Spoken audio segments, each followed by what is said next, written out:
Welcome back, everybody. This is Lead with Giants TV. We are on segment 2 with Bill Treasurer, the author of Leaders Open Doors. Bill, welcome to our show on segment 2. Good to be back. Great. And Liston Selly, welcome back. Well, Thank you. Great to be back. all right. So we'll pick up here a little bit, kind of a different segment more about, Bill, let's talk about leadership by example and really um, what can leaders learn from not only the best ones that they followed throughout the years, but we all have good leaders and bad leaders, but in your book you really describe opportunities for us to not only bring what we best learned from the leader that influenced us and how that person was more of a giver than a taker from us, and then we want to do the same thing for our teams. We want to give them the opportunity to grow and add value to their life.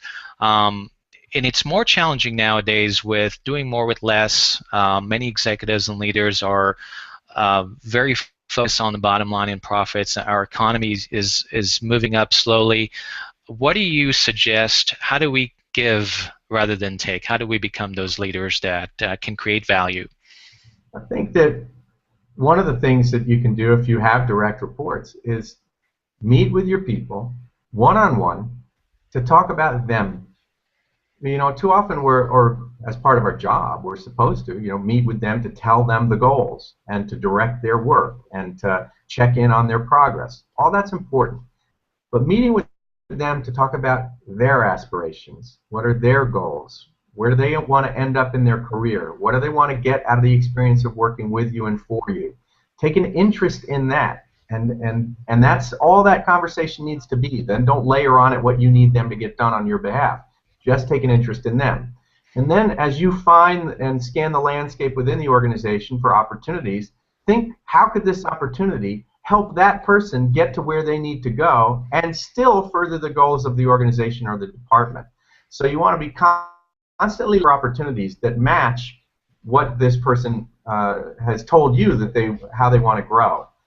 And then you can't just dump it in their lap when you assign them an opportunity. You've got to be able to be there to support them, to provide air cover for them, to help broker relationships and introduce them to people who might help them become more successful, to provide training so that they can gain the capabilities that they might need to get the task and the job done. You've got to be there with them every step of the way.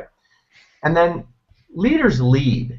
Ultimately, a leader create more leaders. That's what part of your job is to do, is to pass the baton of leadership on to others. So whenever you can, give them an opportunity to lead. Here's a simple example. If you're going out of town and you're going on vacation, don't cancel the status meeting. Have one of your people become the facilitator of the status meeting. Or if there was a meeting that you were supposed to go to, but you can't because you're out of town or you're on vacation, ask them to be your proxy, and they get to go to the meeting on your behalf. So give them opportunities to lead. It sort of shows that you have the confidence in them to be successful. And if we can share a personal story, you yourself had that moment where the leader you looked up to and influenced you the most gave you that nudge, that a little discomfort, but he believed in you, right? He did. It's funny. His name is Heinz Brannon.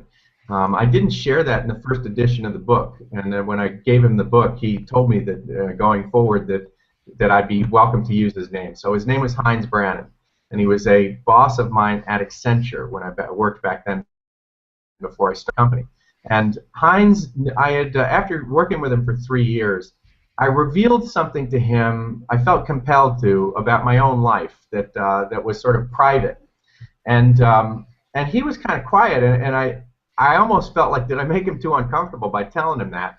And then about a week later, he said, "Hey, come into my office." He said, "You told me something the other day, and it stuck with me, and I want you to know we've got a project right now that we're leading for the Georgia Center on Substance Abuse, and based on what you told me, I think that you'd be good at leading that project because you've got passion for the subject, you're familiar with the subject, and we're looking to do the work down there. What do you think about leading that project?" And it was unbelievable to me because it meant that he really heard what I had said and thought, how could that actually be useful to not only to the company because we were doing work in that space, but also how could it be fulfilling for me? I've never forgotten that. And Heinz Brannon to this day remains a mentor of mine. And oftentimes, and I'm not kidding, Tal, I oftentimes in my head, when I'm coming up against a situation, I think in my head, how would Heinz handle this situation? How would he react in this situation that I'm dealing with today? And every now and then I will call him for advice, but oftentimes I'm thinking that question. And recognize that if you're in a leadership role, you probably have that same kind of impact on somebody, and you may not know it. They might be thinking, what would Tal do in this situation, or what would Liz do in this situation? So you really have to honor the fact that leadership is a privilege. You might be impacting somebody's life for the rest of their life by some special thing that you said to them at one moment in time. So we need to be very mindful of that.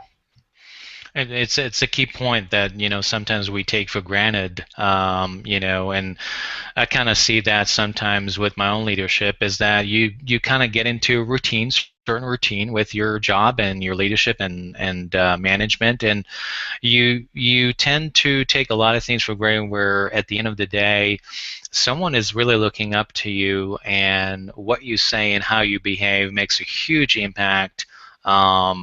I think for those of you, I don't have personally children, but it would be very much at home as well. As a parent, you lead by example and you make an impact on your children. So that's I think it's probably in every area of our life.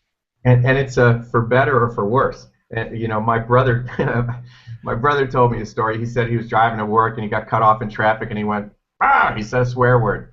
And his son in the back of the car started going, "Ah! Ah, saying this swear word, So I think that and we have to be careful about leaders being, parental. But there is some similarity, and certainly people are picking up cues from you in your leadership role that then they often do carry on with others, and even language differences. Right. I'll pick up on that. I want to have Liz also join us as well into this conversation. Liz, you got a question? Well, I want to make a comment, and then the question. A comment on that subject is it takes a lot of energy, a lot of extra energy to make sure you're matching the opportunity to the person. And so it says a lot about a leader that is dedicated enough to put forth that energy. But I wanted you to speak to something else because I think it's a very important point. You talk about open door is not a policy. Can you please go into that for us a little bit? Yeah, and I was worried in terms of titling the book, and I considered that with the editor I was working with and such. Do we, what if we call this open book leadership? I don't want people to get the idea. We ended up calling it Leaders Open Doors. I don't want people to get the idea that this is open book management, because that or open door management, right? Like I didn't want people to get the idea that this is about, oh, my door is always open. In fact, I think that that's the sign of a immature leader very often. If your door is always open and people can interrupt you any time of the day, then you're not being able to get the cloistered good thinking time that you sometimes need to think on their behalf. So being an open door leader is about opportunity creation. It's about thinking about the opportunities that a person may need to help grow and develop for the good of the company and for their careers. It's not about being interrupted 24 hours a day because you're constantly accessible. In fact, leadership inaccessibility is really important. You need to sometimes be not reachable by your people because, first of all, they need to stand on their own 2 feet. And second of all, they don't need to interrupt you all the time if you're able to do good, clear thinking. I think one of the most productive things that a leader can do, Liz, is to be alone with a yellow pad and a pen for at least an hour a week, thinking forward about the organization, about the department, about individuals on the team. And if you're being interrupted all the time with, my door is always open, then you're not going to be a very effective leader in the long run. Thank you. I think we need to hear that. Yeah, it's definitely true, and I think many leaders are using some of the what I call handbook cliches and things like that exist in organizationals. But and one of the things I'm noticing as a leader is that, so we talk about leadership by example, but you're noticing that and nowadays there's more of a comfort level for the people you lead to question your leadership if need be, not in an ugly way, but in a way that not second guessing your leadership, but also it's not written in stone. It's not the hierarchical leader, whatever I say goes. There is that sense of leadership that now people are more comfortable around a leader, and to say this might not have been the best decision. Let's look at it again. What do you think, Bill? I think that it takes a leader who is comfortable in their own skin to be able to hear feedback that runs counter to their own, or hear opinions and advice and counsel that runs counter to what they want to do. And it really takes, it used to take a thick skin. I just think it takes a person who's comfortable in their own skin and confident enough that they don't see it as a threat to their authority. Because a lot of people, when they get feedback from somebody in a lower level position in particular, they see that as being disrespected by the person beneath them. I think that that a leader needs to create permission and an expectation that you want pushback because you need information to help you make good decisions, and you don't want to be making dunderheaded decisions because people are tiptoeing around you and not giving the information that you need. They're just giving the information that you want to hear or that's easy for your ears to receive.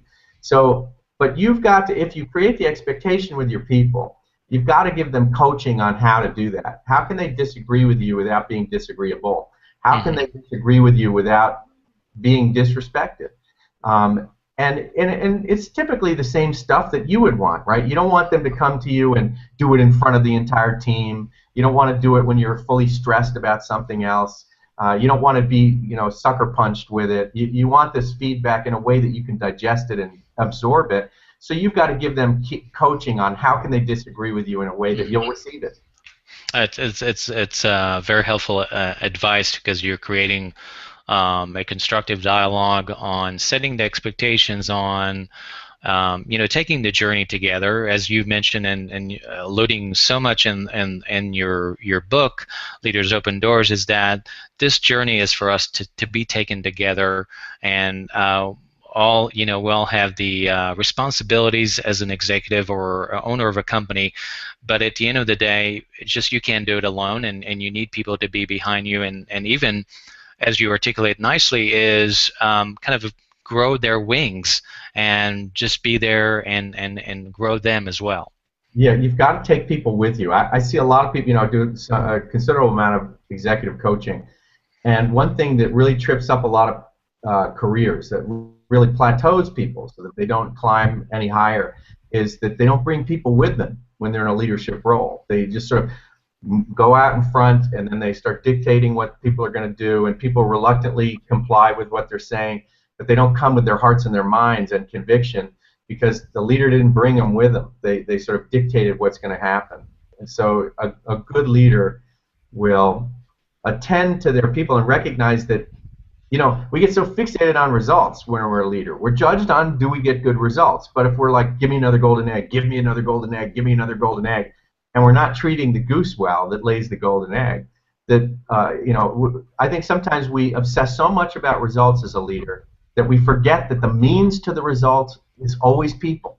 And if you're not treating people well, you're going to get poor results if you give people poor treatment. It's sort of a basic equation of life. You treat people poorly, you'll get poor results. And yet a lot of leaders do it because they're so fixated on the result end and not focus on the means end, which are the people who get you the results. And it reminds me of the great Jack Welch quote that before you're a leader, you basically taking care of yourself and your career, but when you become a leader, now you're taking care of others. Their success is your success. I really like that transition from really more focusing on your career, but now you're really making that shift as a leader. It's really about other people. Yeah, I like that quote from Jack Welch as well. That's great. Hey, Bill, where do you see, we've got generational transitions right now in the workplace that does impact leadership and I mean how we do business really right now. What do you see, what have you noticed, or what do you see any type of trends in leadership? Is it different than it was 10, 15 years ago? Where do you see that going right now with some of the things you've been doing over the years and you talking to leaders every day? I think that there's 5 generations in the workforce right now, and getting those generations to see the value in each other and leveraging each other, networking with each other, and not excluding one another, and not clicking out into your own generation. And it's so natural and easy to do. Is going to be important. I do think that there's a tendency. You know, I'm a late boomer or early Gen Xer, however you look at it. I'm really a late boomer, and I think that, you know, now I've gotten to the age where I'm like, the kids these days, you know. Me and my other friends that are in my cohort, you know, we're tending to do that. I think that the good news is around the millennials is they do have a sense of social responsibility that is admirable, that they do a lot of volunteer work, that they admire and work for companies that give back a lot, right? Zappos is one example, right. Plenty of examples. And I think that the older generations could borrow from that a little bit, which is good. I also think that the millennial generation shouldn't dismiss and discard the generations before them, because there's a lot of wisdom and there's a lot of seasoning that that the new generations can always benefit from. But there's always these natural generational tensions that will always be there. The good news is for this generation, they have instant access to contemporary management thought. I guess if I was going to leave one piece of advice for the millennial generation, it would be, don't neglect your own inner wisdom. Don't neglect your own inner counsel. I think that we're so technologically tethered. Even tonight, we're talking through a means that we didn't have, you know, 8 years ago. And people are very mobile, and we're using our smartphones, and we've got all sorts of technological tethered reasons to, you know, whether it's Twitter, LinkedIn, and Facebook, and all the other social media platforms. It's great. But don't forget to sometimes get disconnected from all that stuff. Don't forget to cloister. Don't forget to enjoy some silence. Don't forget the importance of composure. Don't forget to tap into your own inner wisdom and counsel and think about what's right and wrong. There's so much chatter going through us with all of this technology at any given moment that we forget that sometimes just good old-fashioned silence can lead us to some really important and imaginative and creative answers to tough questions.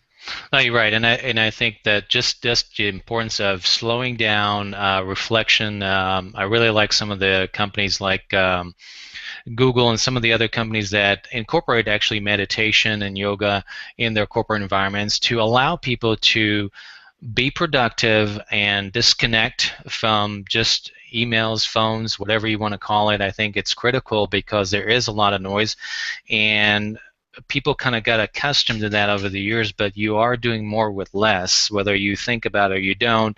It does create that sense of, I mean, I talk to people all the time, and they're literally working 24 hours. They check their emails at 1 o'clock in the morning, and they check it probably at 5 o'clock in the morning when they wake up. So where's that sense of reflection and thought process that, as you mentioned, is really critical for leaders to kind of step back a little bit, and that creates, at least I noticed that about myself, as self-awareness, and that helps the process for leaders. I agree. I think it also helps a person originate instead of regurgitate. I think that anybody can find information on Wikipedia and every other, you know, the Google platform and everything, for any answer to any questions they have, and not think in the process and just grab the answer. But you lose the ability to originate. You're just regurgitating other people's ideas. Tap into your own ideas. They're beautiful. Tap into your own creativity. It's the most beautiful part of a human being. But it's hard to be creative and imaginative if you're never getting a moment of silence to allow your own ideas to kind of flourish. Mm-hmm. Well, we had a great segment 2 here, part 2, with Bill Treasurer, and you can look him up. He'll tell you about his websites and other, but I do want to mention he's got a great title, Chief Encouragement Officer of Giant Leap Consulting. This is something that maybe in the future we'll talk about, how to be that encouraging officer in your organization. So thank you, Bill, for joining us today. Well, thank you so much, and I want to tell your audience and Liz and Tal, thank you so much. I'm trying to raise $50,000 for kids with special needs through the sales of the book, and so I would, if you see to it to purchase a copy of the book, go to leadersopendoors.com.